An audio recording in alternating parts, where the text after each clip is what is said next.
Hello and welcome back to the podcast that also has fans that kill people with axes. Welcome back to another episode of the Love, Death and Movies podcast, internet's #1 film breakdown and review show. The show that crushes watch this week after week. Every couple of months is a different genre. Every week in that couple of months is a different film in that genre. So follow us and everything. Join us on the ride. Watch the movies. With me each and every week, Ash. Ash vs. Movies. Ash, how are you today? We definitely haven't recorded 20 minutes ago. Well, I have a different background, so we definitely didn't do that. Oh, yeah, you do. I didn't even notice that. We could have just completely played this off. I could have changed my shirt and you would have never even known. Yeah, wow. That's crazy. Trick How's the the people. last 20 minutes been, Ash? Oh, just the same old, same old. Oh, yeah. I'm good though. Yeah. Trying to think what else I didn't talk about yet, so I don't bore people with the same information that I already gave 20 minutes ago. What have I been watching? What have I been watching? Saw Mortal Kombat. I did. We watched it at home last night. Yeah, it was fun. I love Carl Urban. He makes everything more fun. Yeah, So yeah. How good's pretty. Kano? Yeah, he's fun. Yeah, I feel like the characters that I always like played in the game was usually either Sonya Blade or Katana. So it was kind of funny to like watch because the story was so much focused on like a third focused on her. Obviously, it was focused on everybody, but Adam likes Liu Kang a lot. Jessica Minami, who plays Sonya Blade, Hmm. she's gonna be the star of the new Evil Dead next year. That's Evil Dead. right. We talked about that. I mean, I like her. I wouldn't say that's like a Mortal Kombat 2 is not exactly like a movie to see what she can really do, but like I think that she's good. So Yeah, yeah, we'll see. yeah, we'll see, we'll see. That But movie yeah, was fun to advertise. We did that whole segment. I did yeah, the yeah. roller coaster with Kano. That was He's so cool. awesome in real life. He's just like the loveliest dude. His Like, accent was pretty funny, and some of like the modern jokes that they threw in there that they had oh him yeah, say were, boy, Pennywise. yeah, they were pretty funny. I enjoyed myself. It was like a perfect 3-star movie. I was just like, oh Yeah, yeah, this is fun and actiony, and the fighting sequences, to be honest, like were really reminiscent of the game. So I felt like that part of it they nailed. yeah. Story, I didn't really care about that much, but I didn't watch it for the story. But yeah, otherwise, I actually watched the movie we're going to talk about today, like almost a week ago. So Yeah, it's actually nice. been a little bit. And then I rewatched The Lost Boys Oh, recently. good movie. Love, I know you love it too. Really, really love that movie. It has everything that I love in films between the the hair and costume design and the setting and the 80s and the vampire. I mean, it's just perfect. Watched Burn After Reading. Have you seen that movie? Yeah, Coen yeah, yeah. Brothers? Coen Brothers. Yeah, yeah. Yeah. Frances McDormand's just, always so Dominates. entertaining to watch. I love her. And then I rewatch Friendship because it's just becoming a favorite rewatch for She me. was Just in the sewer. she's in the sewer. I mean, little asshole, little fucker. Just And so many that's why I great. think we should go back to Afghanistan. That movie's awesome. It's so unhinged from beginning to end. It makes you so, like your skin crawl. It's so uncomfortable. It's the Yeah, best. So yeah, that's what I've been up to. nice. Nice one. I don't think there's anything different than what I said last episode. Except for Maisie being in the background. Yeah, that's probably what she'll be She's for the next 30 minutes. She's just literally locked up. hanging out where you told me she likes to hang out, I was like like, she 30 literally minutes loves ago. this one part of the couch right there. Because Dude, then when Charlie's I'm in the looking right at kitchen, me. she looks like yeah, like, what the fuck? She's looking at nothing. But she thinks that, like, she's like, it's Scooter does that. He'll just walk into the corner and stare. yeah, it's the ghosts. That's what I always say. Look, boom. What's she looking at? What's she looking at?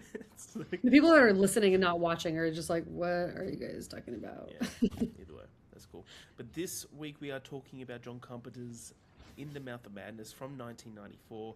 Budget of 8 mil, box office of 9 mil. So after advertising, definitely didn't make money. An Hmm. insurance investigator begins discovering that the impact of a horror writer's book has have on his fans is more than inspirational. Ooh. Ash, is this the first time for In the Mouth of Madness for you? Hmm. It Rest is. in peace, Sam Neill.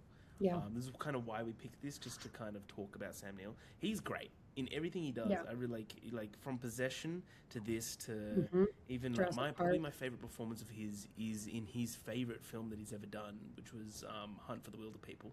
I haven't seen Um, that one. I you need would to. you would Hmm. actually love for It's the been on Hunt my for the watch Wilder list People. actually for a long time. I reckon if soon, just knock it off. Like it's a Hmm. very fun watch, heartwarming as shit. You'd love it.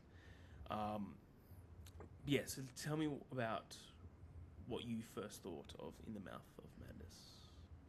I really enjoyed watching it. I would say that it was a little like underwhelming compared to I guess what I was expecting, but I always love a John Carpenter movie. I think he just Yep. brings a specific vibe and usually like score and characters and just setting that's just really creepy and fun and gory and just like weird. There's so much to love in his movies. So I was excited to just check it out for his overall style, which I normally really love. And I did really enjoy this.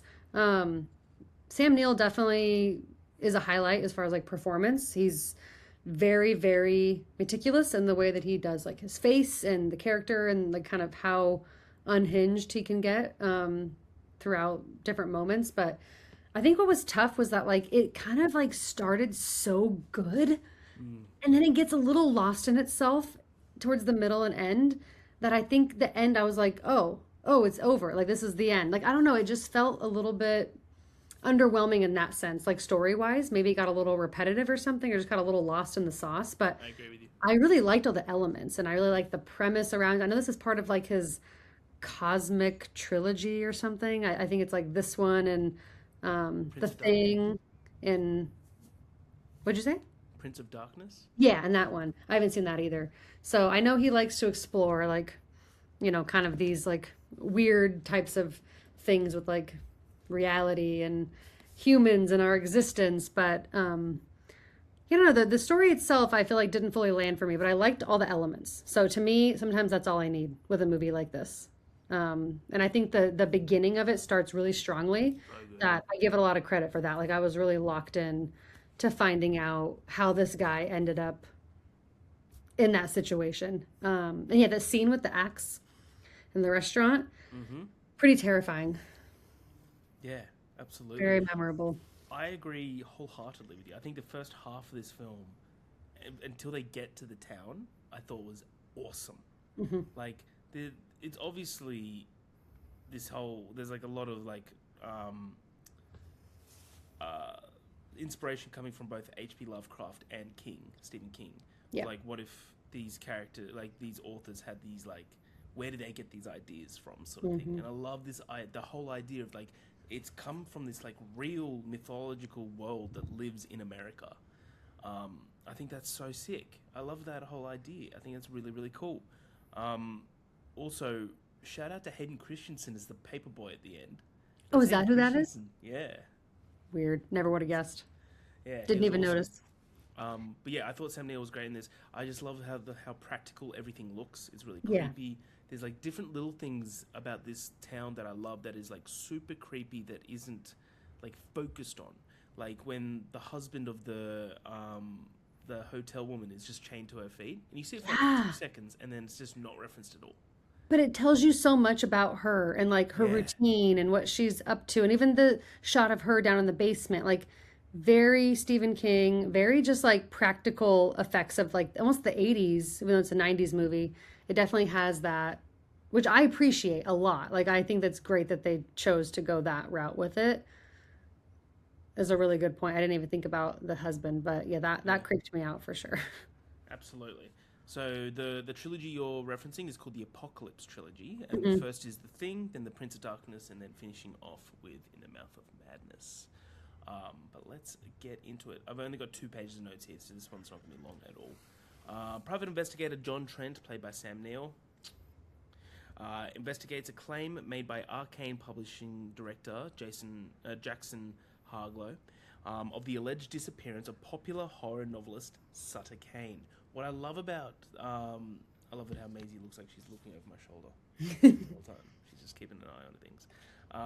What I love about the covers of Sutter Kane, they're just so aura. They're so sick. Yeah. Every single one of them is like, I could have that as a poster of just a random Sutter Kane, like the Hobbs End horror or something, and that's on your wall, and then that's like your reference to In the Mouth of Madness. I think that's really cool. It's very like an 80s, 90s horror books, I feel. Yeah, to me, this felt more 80s, like in a lot of like the style, which I guess is just maybe John Carpenter's style, but I was like kind of dumbfounded that it was like more to like the mid to late 90s. Yeah, absolutely. So he's so made a claim by Arcane publishing director on the alleged disappearance of popular horror novelist Sutter Kane, who vanished days before his latest book was released. Harglow requests Trent recover the unfinished final story of Kane's popular series and assigns editor Linda Stiles to accompany him. After reading a few of the novels for research, Trent experiences vivid nightmares of monsters and deformed people murdering each other with axes. Linda explains that his stories are known to cause disorientation, memory loss, and paranoia in less stable readers. Trent notices a series of red lines on the book covers that, when aligned properly, form the outline of New Hampshire and mark a location alluded to be Hobbs End, the fictional setting of many of Kane's works. Quite like Derry, Maine, out of Stephen King's works. The town looked a lot like Derry. I was thinking about it. It was so Derry, yeah. Yeah. Like, a lot of people online say this has huge Lovecraftian influence, which it does, especially with the monsters. But the whole author-wise, the Sutter Kane is definitely Stephen King. Like 100%, yeah. That's how I see it. As they set out to find the town, Linda experiences a bizarre phenomena during the late-night drive. A boy riding a bicycle whose visage changes as she somehow passes him 3 times. The yellow road vanishes, followed by the road itself disappearing, and the car seemingly driving over thunderhead storm clouds. They enter a rustic-covered bridge in darkness and inexplicably arrive in daylight in Hobbs End on the other side. So I know I skipped over heaps of stuff in terms of the beginning of it. I really liked the beginning of how it started, of when he's in the cafe and the guy with the axe attacks, and he find out that was his agent, that was Sutter Kane's agent, who had read the book, the latest book. So it kind of coincides of like what this book has done to the readers already. And then just like how slowly but surely it kind of unravels more and more of like the more disorientation and hallucinations. I love the section with the bike rider. I think it's just so creepy and weird. And when they're driving at night, and so cool.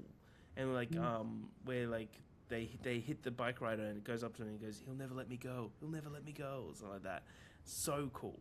But Ash, what do you think about the beginning of this film until they arrive at Hobbs End?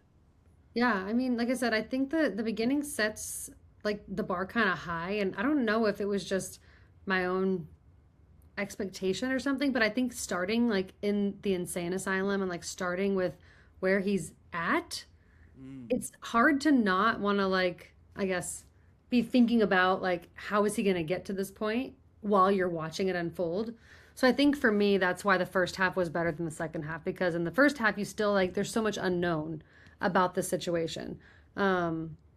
And then it went in a totally different direction than I was expecting. So I think that was kind of why that didn't work the best for me. But like as far as the horror elements, like they were there for sure. Like between his performance and like the scene with the axe and some of like the really like the violent stuff that kind of happens mixed with like them driving and having those people kind of like come out of nowhere on the bikes, and just you get a lot of those like uneasy moments, which I really enjoyed. And I liked a lot of the score that was happening along the way too. It was very like eerie and very uncertain of what was going to happen. I just think he's a fun character too. Like, I don't know, I work in insurance, so maybe I just find it like fun when you get like somebody who's like in kind of this like what you would think might be like a boring kind of desk job, but like he's an investigator, so he has to like dig into kind of what's going on. And I find that it's very like intriguing to kind of watch him like piece together what he thinks is happening, as far as like if he believes it, if he thinks they set it up, this is just like a ruse to build like more hype around the book, like whatever it may be, because you know how people get excited when an author is like finishing like a series or something. So it kind of reminded me of like this, like that public like craze of waiting for the final book. So I would believe if the company wanted to create some buzz around that and be like, oh, he's missing. PR stunt before yeah. So I wasn't sure where they were going with it, but I was just like, it's just fun, like thinking about like his type of like character and what his job is, and like how he got so involved and entranced in all of this. It was just, I found it to just be like very inviting. I was very like ready for what was to come. And then I think what came just wasn't quite what I was expecting, maybe. So it kind of went in a different direction. But I still really thought a lot of the stuff in the town was very cool, very fun. A lot of cool, like creepy moments that reminded me Little of things other here and horror there. films for sure. Did you notice that? Like, I can't remember if I get to it or not. Yeah, I do. The guy that's looking like trying to find his son Johnny at the church. That they arrived at the church in with shotguns. That main guy's the can't remember his name, but it's the bad guy out of Ghostbusters 2 in the Ivan. Or is it Ivan or Virgo or whatever his name is? That's funny. Um, I haven't watched the second Ghostbusters in a long time. but you remember the big painting with the Hmm. that was him. That's literally him. I would That's not have guessed. Yeah, yeah. that whole scene was really creepy. Like just Mm. the whole thing with the dogs, with the guy, like everything was very creepy. Yeah, I love that when they open the doors again and it's sudden. It's like, is that Kane? Yeah. It's like He himself is just kind of creepy looking. They picked a great actor to kind of portray that look they were going for. But I do agree with you on the artwork of the books. I think that was really cool, and even just the premise behind him finding the shape. But I also thought it was interesting too, like even when he's like walking from the beginning and he sees that cop like beating, like the little elements that they drop in the beginning that kind of come around at the end, like when you kind of figure out what's going on with the story. I did appreciate that, like the little nuggets that they kind of drop of like yeah. what he's experiencing. I think that like the pacing is what I'm trying to say of like how they dropped the information of what's happening was really well done. It just was different than I was expecting, I Yeah. guess. Absolutely. Absolutely agree. Well, Trent and Linda search the small town and begin encountering fictional people and landmarks described in Kane's novels. They are checked into a hotel by Mrs. Pickman, later revealed to be to have been torturing and eventually killing her husband. Wild. At the Black Church, described in Kane's books as the front of evil that is populating the entire town, Trent and Linda watch as a group of townspeople arrive wielding shotguns and torches, demanding Kane return their missing child. Johnny, the son of one of the men of the group, suddenly appears in the doorway of the church, supplanted by Kane himself. The townspeople are then set upon by attack dogs and driven off. Believing the events are to be staged, Trent prepares to go back to Arcane, but is prevented when Linda steals the car keys. She heads to the Black Church to confront Kane, and exposes and is exposed to his first novel, In the Mouth of Madness, which drives her insane. Trent is approached at a bar by Johnny's father, warning him to leave before the evil infects him, and as it has the inhabitants of Hobbs End. That sentence is a bit wild. Trent later returns to the bar and witnesses the man of himself with the shotgun as he proclaims to merely be a character written to do it. I got 3 paragraphs. I'll read one more. Outside the bar, a mob of mutilated, monstrous-looking townspeople descend upon him with shotguns and torches. He flees to the hotel and discovers Mrs. Pickman and Linda have both been altered into mutated versions of their former selves. Trent then attempts to drive away from Hobbs End, but is repeatedly teleported back to the center of town, subsequently crashing while swerving to avoid hitting Linda. He awakes in a Catholic confessional where Kane explains the popularity of his stories will soon free an ancient race of monstrous beings that will reclaim the earth. Kane brings Trent to his writing studio and tells him that he's invented a character in one of the stories, and has no choice but to return the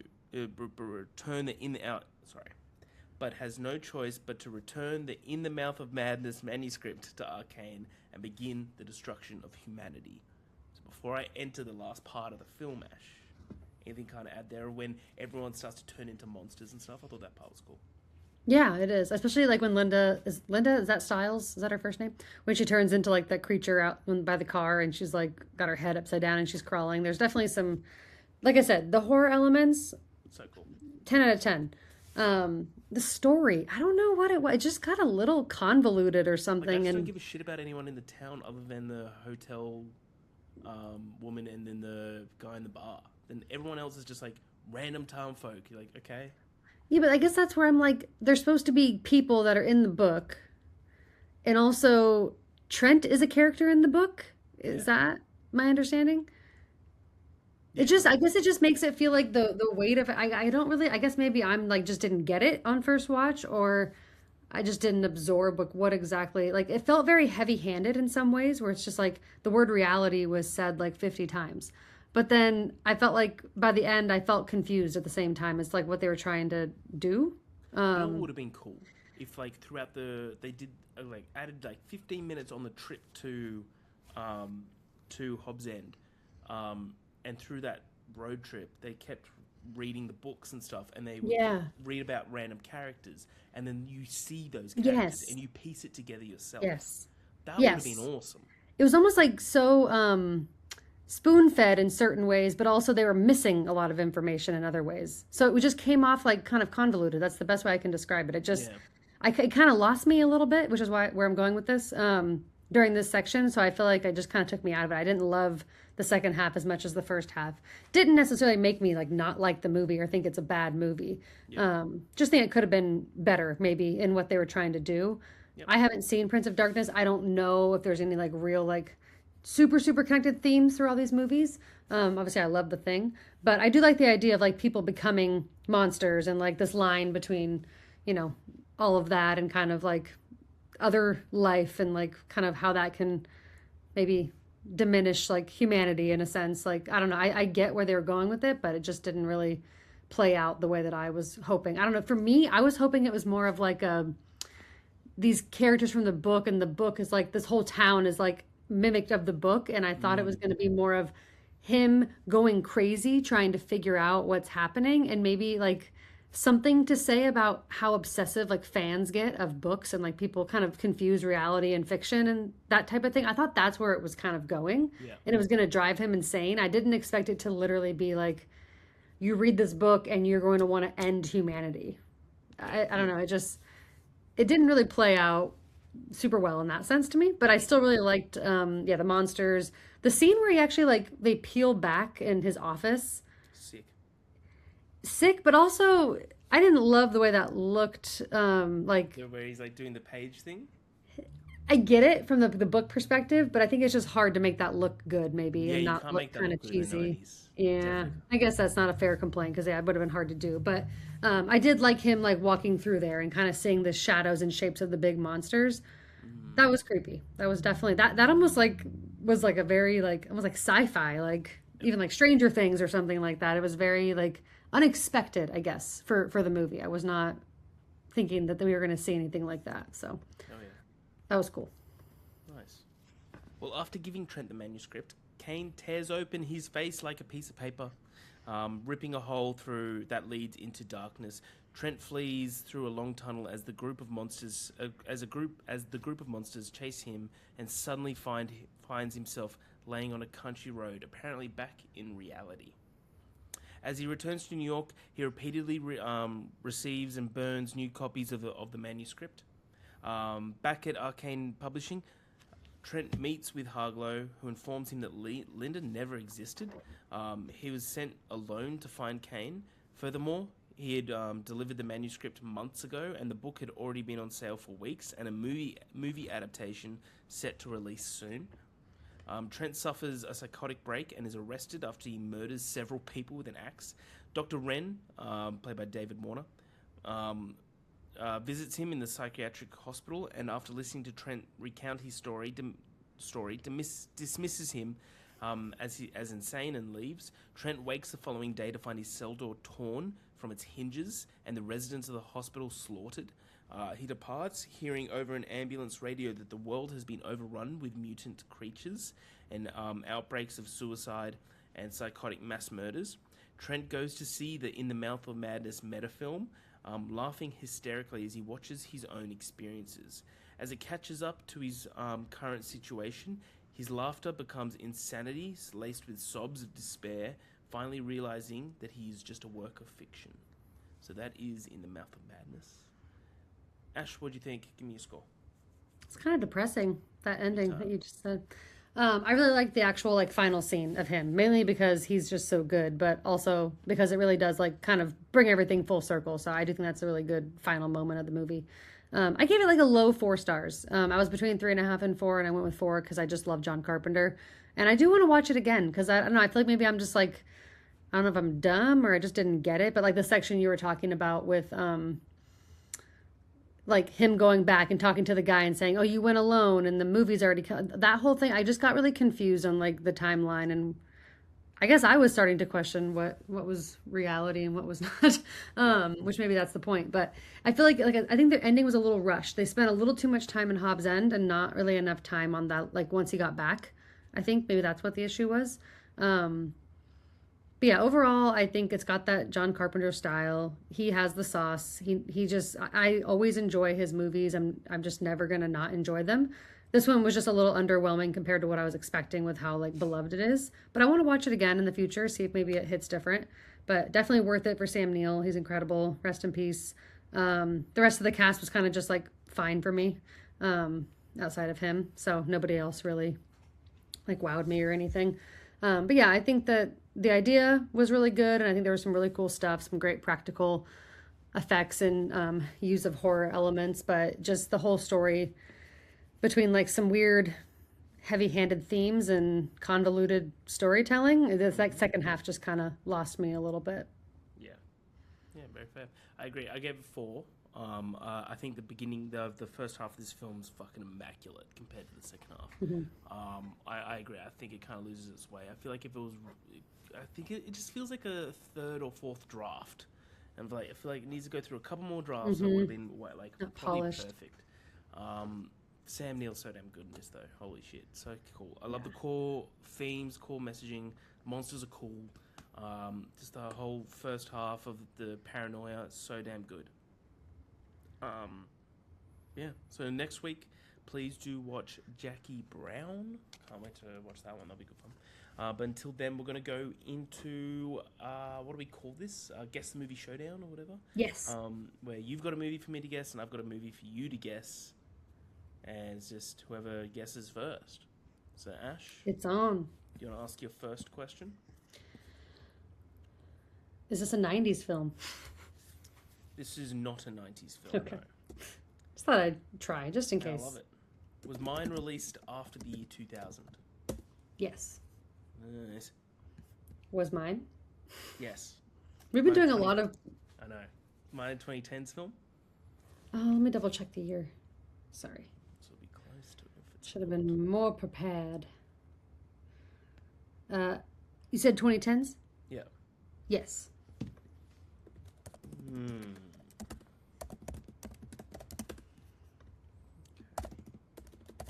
Okay. Is mine sci-fi? No. Don't take my hesitation as anything. It's absolutely not sci-fi. Okay. I won't read into it. There is 0% of this film that is anywhere near sci-fi. Perfect. Did I give this film 4.5 or a 5? No. Is mine 2020s? It is. Okay.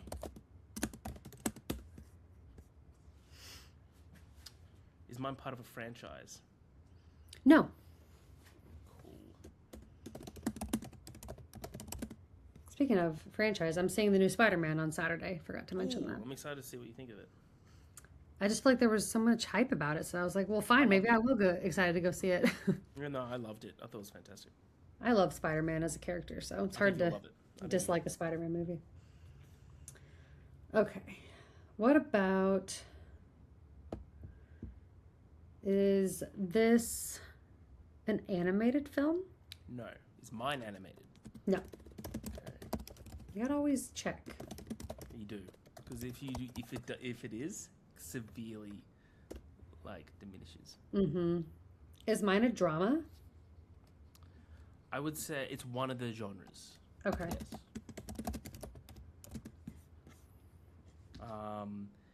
Is mine a horror? No. Actually, now I'm wondering what the genre is. Okay, that's what I thought. Do I give mine 4.5 or 5 stars? No. No, you do not. This will be so... it'll be funny if there's a day where we both pick the same film. which is That not would what actually it's be for. hilarious. The Yeah, odds of it happening would be very low, but I would love it. And I was thinking also, what if we picked something that like we hated, like yeah. 2 stars? Do I give this a 3.5 or a 4? Yes. Okay. You like, just don't love. Yeah, that's kind of really bad, to be honest. Yeah. Was mine released after 2023 to present? No, Okay. it's not a franchise. Is mine a comedy? That is one of the genres, yes. Okay, now we're cooking. I was actually going to ask if my other genre was comedy. Yeah. Is that what your question is? Yeah. Yes, it's a comedy drama. We're both dealing with a dramedy. Yes. Is the lead female? Yes. It's not Is horror, mine? Oh, Yeah, you go. You go. I was just going to ask if mine was a big director, like a known name director. The fact that I'm looking it up is probably a no. No. No. What were you going to say about horror? If it was horror, I would have gone Oh, Ready or Not, but it's not. good. Yeah, good pick. So it is a female lead. Okay, I'll give it 3.5 or 4. That's a bit comedy. Is this a big director? I feel like Thinking it's I wouldn't classify it as a big director. like They have directed things that people, including us, have seen. But I wouldn't say that like the name is just like, oh, it's one of their it's not like films. because I was thinking maybe The Favorite, so it's not like a Yorgos film. No, it's not anyone that you and I would like discuss as a director. Like, oh my God, we really love Yorgos or Yep. whatever it may be. Even like I feel like at this point Matt Johnson is like becoming a household name with like what he's been up to. But it's like I don't even feel like I feel like the name is known, but it's not somebody you're gonna like discuss their films or like they're not anybody's favorite director. Yep. I don't for think. Not shading on them, just trying to give you an idea of where Sure. they are. Okay. And maybe you're gonna disagree with me after you find out. I don't know. Let's see. Is mine a part of a franchise? No. Has mine got a one-word title? No. It's a good question though. That includes like if it's like The Favorite, which it's obviously not now. Like that would be. I'd say that's one word because the is meh. I just call that Favorite. No, it's not a one-word movie. I wouldn't consider that. I can make I was also my thinking argument Hustlers. later, but what was it? I was also thinking Hustlers. That's why I was going for that direction. Oh, gotcha. Or like Booksmart. Yeah, it's hard. I'm trying to. I feel like I'm so bad with the like early COVID days of movies because I wasn't really using Letterboxd until 2022. So it makes me think that has to be a 2022 film because I don't feel like I would have. But I did go back and log some stuff. I feel like from prior years. So now I'm not sure. That's like the year of Nope and Everything Everywhere All at Once, which obviously those are sci-fi, so it's not those movies. And I love those movies, so it's obviously not that. Because you said I don't give it a 4.5 or 5. Do I at least give it like that 3.5, 4? Yes. Okay, so I like it. I just don't love it. I had a question. Have we reviewed this? Yes, I got it. you do. Damn it. Have we reviewed mine? Yes. We have. Yes. Shit. This could be. Oh my God. Is mine 8th grade? No. Oh, that's a really good guess. Yeah, I thought it was 8th grade. I thought you like really, really had it. Shit. I am blanking on movies 2022. Was this the year of Babylon as well? I'm trying to think. I'm trying to think like what genre we would have done that would have made us review like a newer release because I feel like we don't do it super often.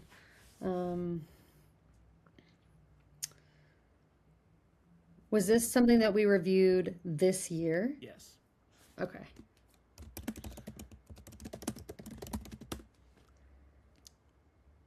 I, Tonya. Yeah. Yes. See, I that's was not a thinking- one-word title, right? Yeah, it's not. It's not at all. No, definitely not. I was thinking Game Night as well. It's another good one. I love that movie.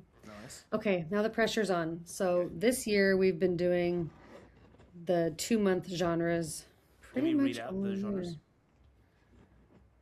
Let me see if I can remember. We did 80s movies last, and then before that we did one-word titles. So that's interesting. Is this a one-word title movie? No. Okay, shit.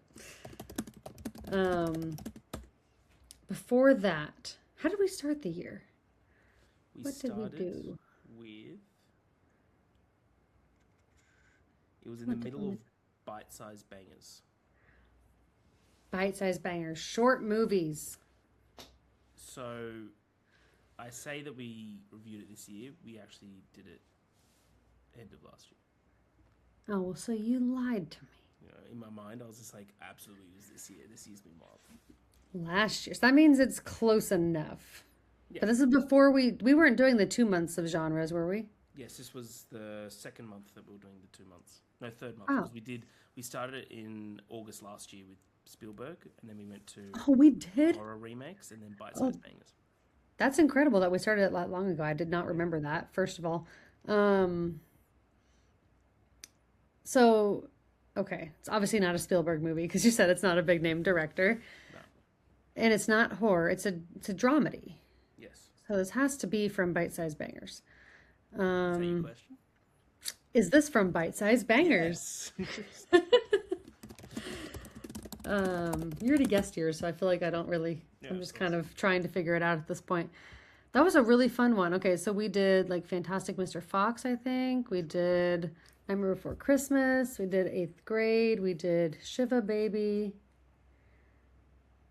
What did we do from 2020 to 2022? It's not Shiva Baby, is it? Because I give that like 4.5, don't I? Or maybe it is, and I give it 4 stars. Did I lower my rating? Is it Shiva Baby? It's Shiva Baby, yeah. Oh, I did lower my That's rating. why I was That's so right. shocked when I checked your ratings. Because when you said, is it 4.5 or 5? I was immediately going to go, yeah. But then I checked and you gave it 4. I think the second watch, it was just kind of like, I like this a lot, but like, I don't like, oh my God, it's like Yeah. the Dude, best. Shiva, I, 4 yeah. is still great. Like, No, it is. I just had forgotten that I lowered it. You know what's really funny about that? I also lowered my I, Tanya score when I rewatched it from 4.5 to 4. There you go. There you go. I was convinced that you did 8th Grade. I was just like, oh, I'm going to snub the shit out of this. That would have been funny because we did both picked one from Bite Size Bangers, though. Yeah, that would have been funny. Okay, well, there we go. Nice. We did it. Well done. That's always good fun. But again, next week, please watch Jackie Brown. Till next time, I'm Harry. That's Ash. Love Death the Movies. We'll see you in the movies.